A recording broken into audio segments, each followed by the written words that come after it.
হীৰাৰ প্ৰতিসৰণাংক 1.77, 2.42, 1.53, 1.57। উত্তৰটো হৈছে বি নম্বৰ 2.42। দাপোন এখনৰ পৰা যিমান দূৰত থিয় নোহোৱা লাগে প্ৰতিবিম্বটো সদায় থিয় হয়। দাপোনখন কেনেকুৱা হ'ব পাৰে? সমতল, অৱতল, উত্তল, হয় সমতল নতুবা উত্তল। উত্তৰটো ডি নম্বৰ হয় সমতল নতুবা উত্তল। ছ'লাৰ কুকাৰত ব্যৱহাৰৰ বাবে উপযুক্ত দাপোন অৱতল, উত্তল, সমতল, ওপৰৰ আটাইকেইটা। উত্তৰটো এ নম্বৰ অৱতল। অৱতল দাপোনত প্ৰতিবিম্বৰ আকাৰ লক্ষ্যবস্তুৰ সমান হ'বলৈ লক্ষ্যবস্তুৰ অৱস্থান ক'ত হ'ব লাগিব? ফ'কাছত, ফ'কাছ আৰু মেৰুৰ মাজত, ভাঁজ কেন্দ্ৰত, অসীমত। উত্তৰটো চি নম্বৰ ভাঁজ কেন্দ্ৰত। তলৰ কোনটো উক্তি অসত্য? লেন্সৰ SI একক ডায়প্টাৰ। সকলো ধৰণৰ প্ৰতিফলন পৃষ্ঠই প্ৰতিফলনৰ সূত্ৰ মানি চলে। গোলাকাৰ দাপোনৰ ফ'কাছ দৈৰ্ঘ্য ইয়াৰ ভাঁজ ব্যাসাৰ্ধৰ আধা। অৱতল লেন্স এখনৰ ক্ষমতা ধনাত্মক। উত্তৰটো ডি নম্বৰ অৱতল লেন্স এখনৰ ক্ষমতা ধনাত্মক। এক্সপ্লেনেশ্যন: অৱতল লেন্সৰ ফ'কাছ দৈৰ্ঘ্য ঋণাত্মক, গতিকে ক্ষমতাও ঋণাত্মক। উত্তল লেন্সৰ ফ'কাছ দৈৰ্ঘ্য ধনাত্মক, গতিকে ক্ষমতাও ধনাত্মক। এখন উত্তল লেন্সৰ ফ'কাছ দৈৰ্ঘ্য 50 চেণ্টিমিটাৰ। ইয়াৰ ক্ষমতা 2 ডায়প্টাৰ, 5 ডায়প্টাৰ, 0.5 ডায়প্টাৰ, 0.02 ডায়প্টাৰ। উত্তৰটো হৈছে এ নম্বৰ 2 ডায়প্টাৰ। প্ৰশ্নটোত দিয়া আছে ফ'কাছ দৈৰ্ঘ্য F = 50 চেণ্টিমিটাৰ। যিহেতু উত্তল হয় গতিকে ই ধনাত্মক। ইয়াক আমি মিটাৰলৈ সলনি কৰিব লাগিব। 50 চেণ্টিমিটাৰ বা 50 চেণ্টিমিটাৰক মিটাৰলৈ সলনি কৰিলে হ'ব 0.5 মিটাৰ। আমি জানো যে ক্ষমতা P = 1/F।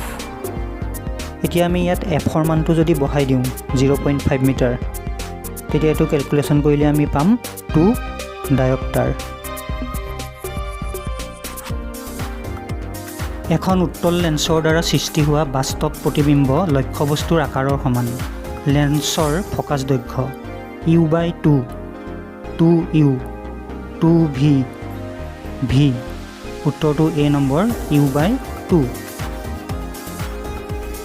উত্তল লেন্সৰ ৰশ্মি চিত্ৰৰ ইয়াত আমি দেখা পাইছোঁ 2F দূৰত্বত লক্ষ্যবস্তু ৰাখিলে লক্ষ্যবস্তুৰ সমান আকাৰৰ বাস্তৱ অৰ্থাৎ সৎ প্ৰতিবিম্ব পোৱা যায়। গতিকে U = 2F হ'ব। ইয়াৰ পৰা আমি Fৰ মানটো উলিয়ালে পাম U/2।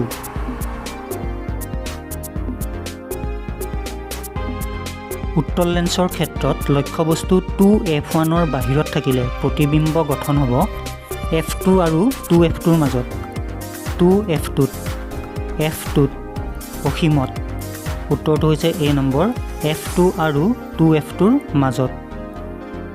এখন লেন্সৰ ক্ষমতা যদি 1 ডায়প্টাৰ হয় তেন্তে লেন্সখনৰ ফ'কাছ দৈৰ্ঘ্য হ'ব 50 চেণ্টিমিটাৰ, 1 চেণ্টিমিটাৰ, 100 চেণ্টিমিটাৰ, 0.1 মিটাৰ।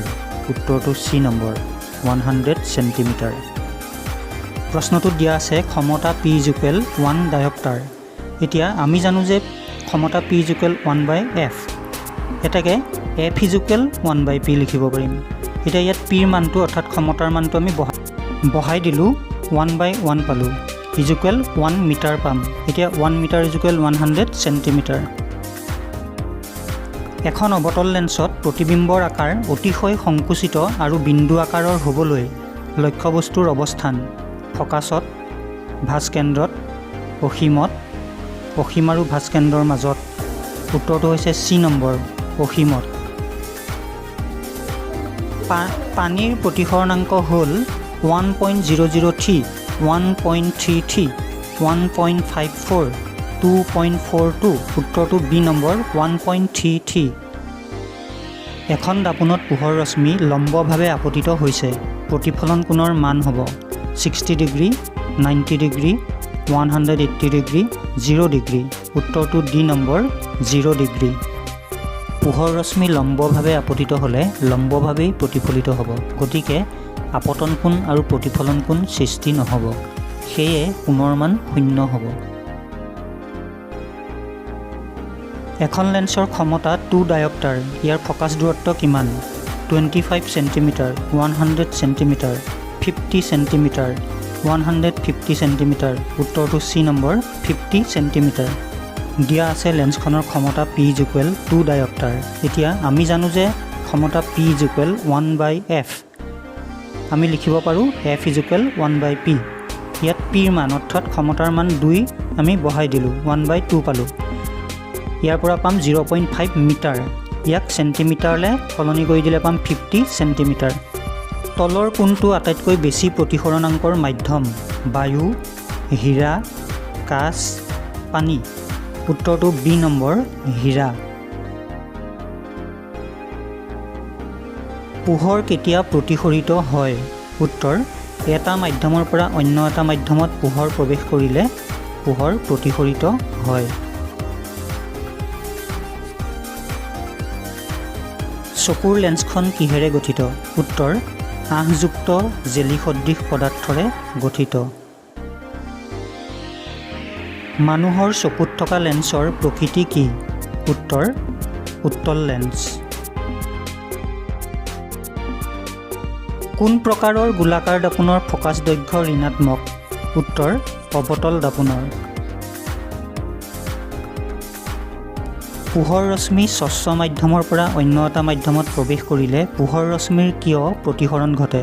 উত্তৰ এটা মাধ্যমৰ পৰা অন্য এটা মাধ্যমত প্ৰৱেশ কৰিলে পোহৰৰ দ্ৰুতি পৰিৱৰ্তন হয় বাবে পোহৰ ৰশ্মিৰ প্ৰতিসৰণ ঘটে। প্ৰতিসৰণৰ স্নেলৰ সূত্ৰটো লিখা। উত্তৰ প্ৰদত্ত মাধ্যম যুগল আৰু প্ৰদত্ত ৰঙৰ পোহৰৰ বাবে আপতন কোণৰ চাইন আৰু প্ৰতিসৰণ কোণৰ চাইনৰ অনুপাত এটা ধ্ৰুৱক ৰাখি ইয়াক স্নেলৰ সূত্ৰ বোলে।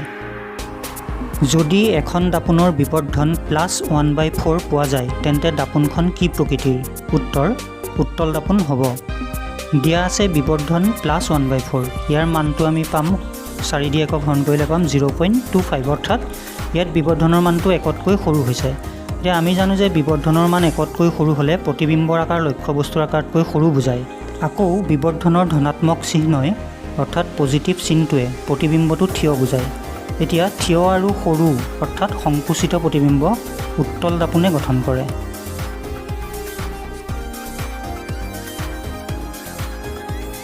সমতল দাপোনৰ বিবৰ্ধনৰ মান কিমান? উত্তৰ +1।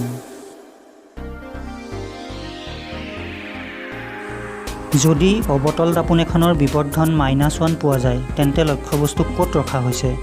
উত্তৰ ভাঁজ কেন্দ্ৰত।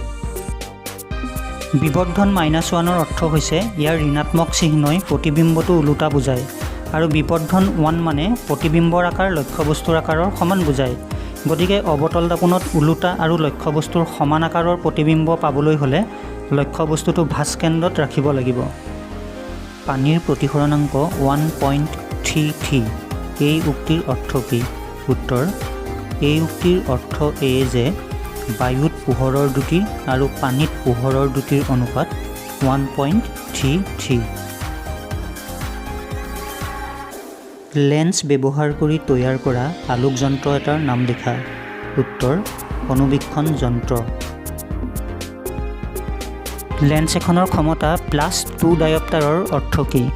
উত্তৰ ইয়াৰ অৰ্থ হৈছে ধনাত্মক চিহ্নই উত্তল লেন্স বুজাইছে আৰু ই 2 ডায়োপ্টাৰ অৰ্থাৎ ফকাছ দৈৰ্ঘ্য 1/2 = 0.5 মিটাৰ পৰিমাণত পোহৰ ৰশ্মি অভিসাৰিত কৰিব পাৰে।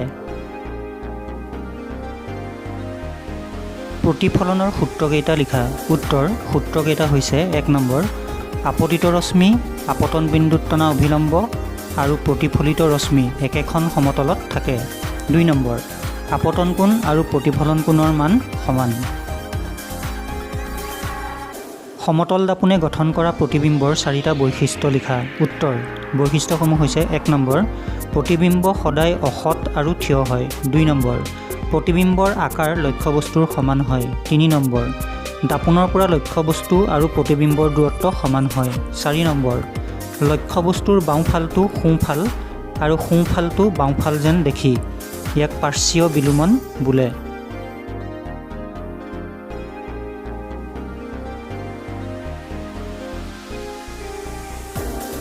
পোহৰৰ অপৱৰ্তন মানে কি? উত্তৰ: পোহৰৰ গতিপথত অতি ক্ষুদ্ৰ বস্তু এটা ৰাখিলে পোহৰ তাৰ কাষেদি বেঁকা হৈ যোৱাৰ প্ৰবৃত্তি দেখুৱায়। ইয়াকে পোহৰৰ অপৱৰ্তন বোলে। দন্ত চিকিৎসকে কিয় অৱতল দাপোন ব্যৱহাৰ কৰে?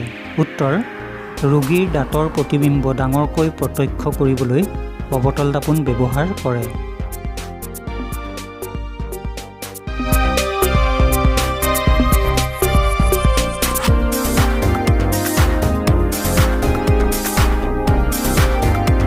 এনেকুৱা ভিডিঅ' পাই থাকিবলৈ চেনেলটো ছাবস্ক্ৰাইব কৰক।